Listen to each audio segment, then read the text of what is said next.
ಯಾವುದಾದ್ರೂ ಒಂದು ರಾಷ್ಟ್ರೀಯ ಪಕ್ಷದ ರಾಜ್ಯಾಧ್ಯಕ್ಷರು ಹೇಗಿರಬೇಕು ಅನ್ನೋದಕ್ಕೆ ಮಾದರಿಯಾಗಿರ್ತಕ್ಕಂಥವ್ರು. ಮತ್ತೆ ಎಲ್ಲ ಸಮಾಜಗಳನ್ನ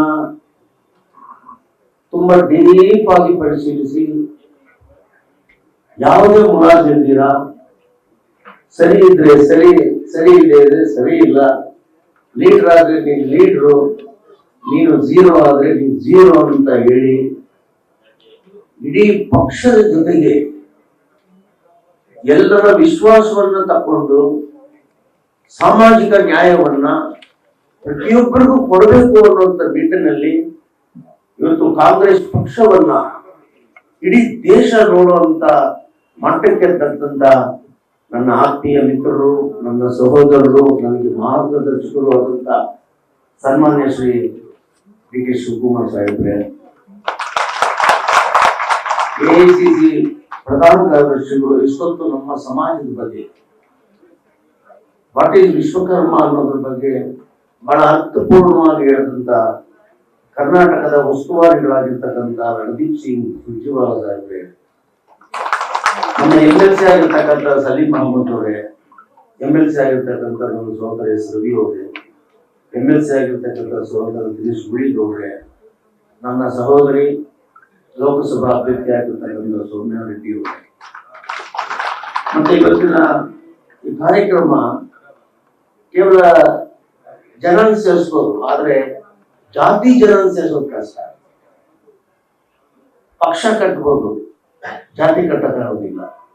ಆದ್ರೆ ಒಂದು ಪಕ್ಷದಿಂದ ಹೋಗ್ಬೇಕಾದ್ರೆ ನನಗೆ ಮಾರ್ಗದರ್ಶನ ನೀಡಿ ನೀವು ಹೋಗೋದು ಸರಿ ಇದೆ, ಸಮಾಜ ಉಳಿಬೇಕು ಅಂತ ನಿಟ್ಟಿನಲ್ಲಿ ನನ್ನ ಜೊತೆ ಸುಮಾರು ಡಿ ಕೆ ಸಾಹೇಬ್ರು ಯಾವಾಗ್ಲೂ ನನ್ನ ಹಿಂದೆ ಬಿದ್ರು. ಅವತ್ತಿಂದಲೂ ಕೂಡ ಇವ್ರ ಜೊತೆ ಚರ್ಚೆ ಮಾಡಿದಾಗ ಇಲ್ಲ ನೀವು ಸರಿಯಾದ ನಿರ್ಧಾರವನ್ನು ತಕೊಂಡು ಸಾಮಾಜಿಕ ನ್ಯಾಯ ಕೊಡುವಂತ ಕಾಂಗ್ರೆಸ್ ಪಕ್ಷಕ್ಕೆ ಹೋಗ್ಬೇಕು ಅಂತ ಹೇಳಿ ಇವತ್ತು ಇಡೀ ರಾಜ್ಯದ ಎಲ್ಲಾ ಜಿಲ್ಲೆ ಮುಖಂಡರು, ಬೆಂಗಳೂರು ನಗರದಲ್ಲಿರ್ತಕ್ಕಂಥ ಎಲ್ಲ ನಮ್ಮ ಸಮಾಜದ ಮುಖಂಡರು ಇವತ್ತು ಇಲ್ಲಿ ಬಂದಿದ್ದೀರಿ. ಅವ್ರಿಗೂ ಕೂಡ ನನ್ನ ಧನ್ಯವಾದಗಳನ್ನು ಹೇಳಿ ಈ ಕಾರ್ಯಕ್ರಮಕ್ಕೆ ಪತ್ರಿಕಾ ಮಿತ್ರರು, ದೃಶ್ಯ ಮಾಧ್ಯಮರು, ಛಾಯಾಗ್ರಾಹಕರು, ಕಾಂಗ್ರೆಸ್ ಪಕ್ಷದ ಎಲ್ಲ ಮುಖಂಡರಿಗೂ ಕೂಡ ನಮಸ್ಕಾರಗಳನ್ನು ಹೇಳಿ ಒಂದೆರಡು ಮಾತನ್ನ ನಾನು ಹೇಳ್ತೇನೆ.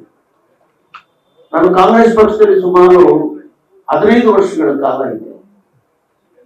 ನನಗೆ ಸಂಪೂರ್ಣ ಸ್ವಾತಂತ್ರ್ಯ ಇದೆ. ಮನುಷ್ಯನಿಗೆ ಯಾವಾಗಲೂ ಸ್ವಾತಂತ್ರ್ಯವೇ ಇರಬೇಕು ಹೋರಾಟ ಮಾಡಬೇಕಾದ್ರೆ.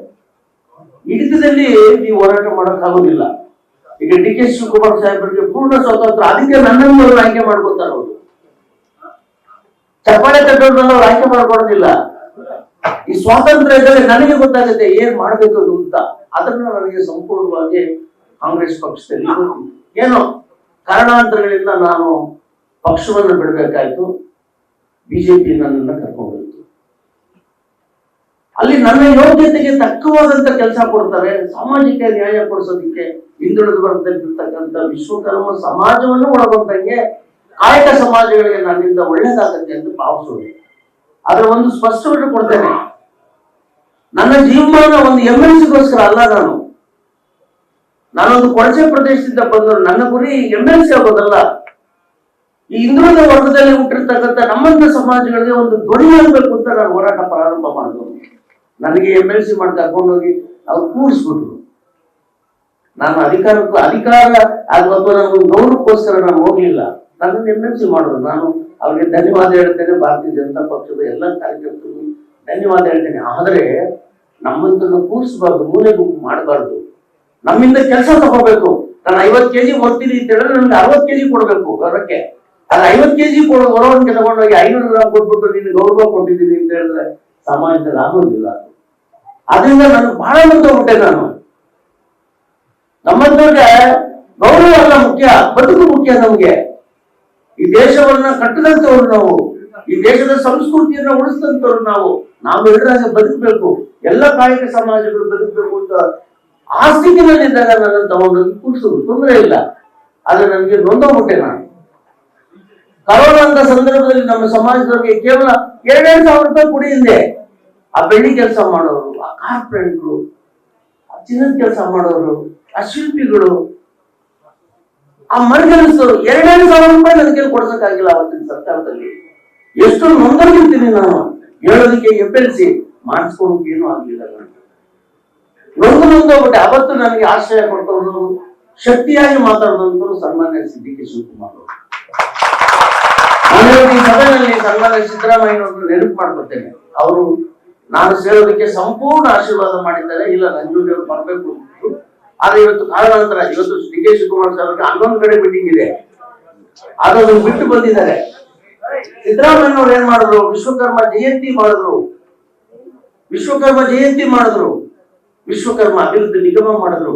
ಎಲ್ಲರಿಗಿಂತ ಹೆಚ್ಚಾಗಿ ನಮ್ಮ ಸಮಾಜದಲ್ಲಿ ಒಳಗೊಂಡಂತೆ ಎಲ್ಲಾ ಸಮಾಜಗಳಿಗೆ ಜಾತಿ ಗಣತಿ ಮಾಡ್ಬೇಕು ಅಂದಾಗ ಅದನ್ನ ಆಚರಣೆಗೆ ಅನುಷ್ಠಾನ ತರ್ತೀವಿ ಅಂತ ವರದಿನೂ ಸ್ವೀಕಾರ ಮಾಡಿ. ಇದೆಲ್ಲವನ್ನೂ ಮಾಡುವಂತದ್ದು ಯಾವಾಗಲೂ ಒಂದು ಪಕ್ಷ ನಿರ್ಧಾರ ತಗೊಳುತ್ತೆ ಅಂತ ಹೇಳಿದ್ರೆ ಅದು ಕಾಂಗ್ರೆಸ್ ಪಕ್ಷ. ಇವತ್ತು ಅವರಿಲ್ಲ, ಆದ್ರೆ ಅವ್ರು ಬರ್ತಾರೆ, ಆಶೀರ್ವಾದ ಮಾಡಿದ್ದಾರೆ. ಅದರಿಂದ ಹೇಳ್ತೇನೆ, ನಾನು ನಮ್ಮ ಸಮಾಜದ ಎಲ್ಲರಿಗೂ ಹೇಳೋದು ಒಂದೇ ಮಾತು, ಕಾಲಕ್ಕೆ ತಕ್ಕ ಹಾಗೆ ನಾವು ಬದಲಾವಣೆ ಆಗಬೇಕು. ಕಾಲಕ್ಕೆ ತಕ್ಕ ಹಾಗೆ ನಾವು ಬದಲಾವಣೆ ಆದಾಗ ಮಾತ್ರ ಎಲ್ಲರಿಗೆ ಜೀವನ ಮಾಡೋದಕ್ಕೆ ಸಾಧ್ಯ ಆಗುತ್ತೆ. ಆ ನಿಟ್ಟಿನಲ್ಲಿ ಇವತ್ತೇನು ನಾವು ತೀರ್ಮಾನ ತಗೊಂಡಿದ್ದೀವಿ, ನನಗೂ ವಯಸ್ಸಾಯ್ತಾ ಬಂತು, ಆದ್ರೆ ನಾನು ಬದುಕಿರೋವರೆಗೂ ಕೂಡ ನಮ್ಮ ಸಮಾಜದ ಮೂಲ ಕಸುಬುಗಳು ಎಲ್ರಿಗೂ, ಹಿಂದುಳಿದ ವರ್ಗದಲ್ಲಿರ್ತಕ್ಕಂಥ ಎಲ್ಲ ಕಾಯಕ ಸಮಾಜಗಳಿಗೂ ಸಾಮಾಜಿಕ ನ್ಯಾಯ ಕೊಡಿಸೋದ್ರಲ್ಲೇ ನನ್ನ ಹೋರಾಟ ಯಾವಾಗಲೂ ಈ ಪಕ್ಷದೊಳಗೆ ಇರುತ್ತೆ. ಅದಕ್ಕೆ ನನಗೆ ಗೊತ್ತಿದೆ, ನಮ್ಮ ಪದ ಗೊತ್ತಿರುವಂತ ಅಧ್ಯಕ್ಷರೇ ಅದಕ್ಕೆ ಸರಿಯಾದಂತ ಮಾಸ್ಟರ್.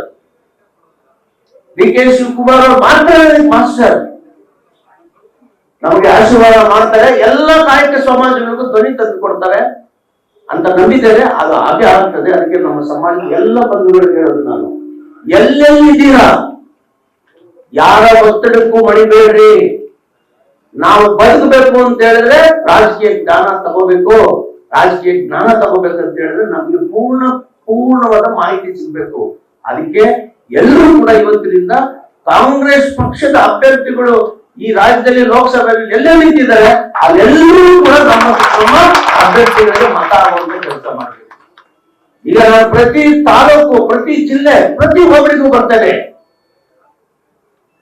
ಕಾಯಕ ಸಮಾಜಗಳು ಎಲ್ಲೆಲ್ಲಿದೆ ಅಲ್ಲಿ ಬರ್ತೇನೆ. ನಾನು ಸಾಯೋ ಕೊನೆಯ ದಿನದವರೆಗೂ ಹಿಂದುಳಿದ ವರ್ಗದವರಿಗೋಸ್ಕರ ಕೆಲಸ ಮಾಡ್ತೇನೆ ನಾನು. ಅದಕ್ಕೆ ಆಶೀರ್ವಾದ ಮಾಡಬೇಕು ಅಂತ ಮತ್ತೊಂದು ಸರಿ ಎಲ್ಲರೂ ಕೇಳ್ಕೊಂಡು, ಸನ್ಮಾನ್ಯ ಸಿದ್ದರಾಮಯ್ಯ ಅವರು ಕೂಡ ಈ ಸಂದರ್ಭದಲ್ಲಿ ನೆನಪು ಮಾಡಿಕೊಂಡು, ನಮ್ಮ ನಾಯಕರಾದಂತ ರಾಹುಲ್ ಗಾಂಧಿ ಅವ್ರನ್ನ, ಸೋನಿಯಾ ಗಾಂಧಿ ಅವ್ರನ್ನ, ವಿಶೇಷವಾಗಿ ಮೊನ್ನೆ ನನಗೆ ಕರೆಸಿ ಮಾತಾಡಿ ನನಗೆ ಆಶೀರ್ವಾದ ಮಾಡಿದಂತ ರಾಷ್ಟ್ರೀಯ ಅಧ್ಯಕ್ಷರಾದಂತ ಮಲ್ಲಿಕಾರ್ಜುನ ಖರ್ಗೆ ಅವ್ರನ್ನ, ಮತ್ತೆ ನನ್ನನ್ನು ಸೇರಿಸ್ಕೊಳ್ಳೋದಕ್ಕೆ ಯಾರೆಲ್ಲ ನನ್ನ ಬೆನ್ನಿಂದ ನಿಂತಿದ್ದಾರೋ ಅವರೆಲ್ಲರಿಗೂ ಕೂಡ ನಾನು ಧನ್ಯವಾದಗಳನ್ನು ಹೇಳಿ, ಇವತ್ತಿನಿಂದ ನಂಜುಂಡಿಯವರು ಕಾಂಗ್ರೆಸ್ ನಲ್ಲಿದ್ದಾರೆ. ಕಾಂಗ್ರೆಸ್ ಸಿದ್ಧಾಂತಗಳನ್ನ, ಕಾಂಗ್ರೆಸ್ ನಲ್ಲಿರ್ತಕ್ಕಂಥ ಎಲ್ಲ ಯೋಜನೆಗಳನ್ನ, ಇನ್ಕ್ಲೂಡಿಂಗ್ ಗ್ಯಾರಂಟಿಯನ್ನು ಕೂಡ ಮನೆ ಮನೆಗೆ ತಲುಪಿಸುವಂತ ಕೆಲಸವನ್ನು ನಾನು ಮಾಡ್ತೇನೆ ಅನ್ನುವಂಥ ಭರವಸೆಯನ್ನ ಸನ್ಮಾನ್ಯ ರಾಜ್ಯಾಧ್ಯಕ್ಷರಿಗೆ ಕೊಟ್ಟು ನಾನು ಮಾತನ್ನು ಮುಗಿಸ್ತೀನಿ. ನ್ಯೂಸ್ ಫಸ್ಟ್, ನಿರ್ಭೀತಿಯಿಂದ ನಿಮ್ಮ ಪರವಾಗಿ.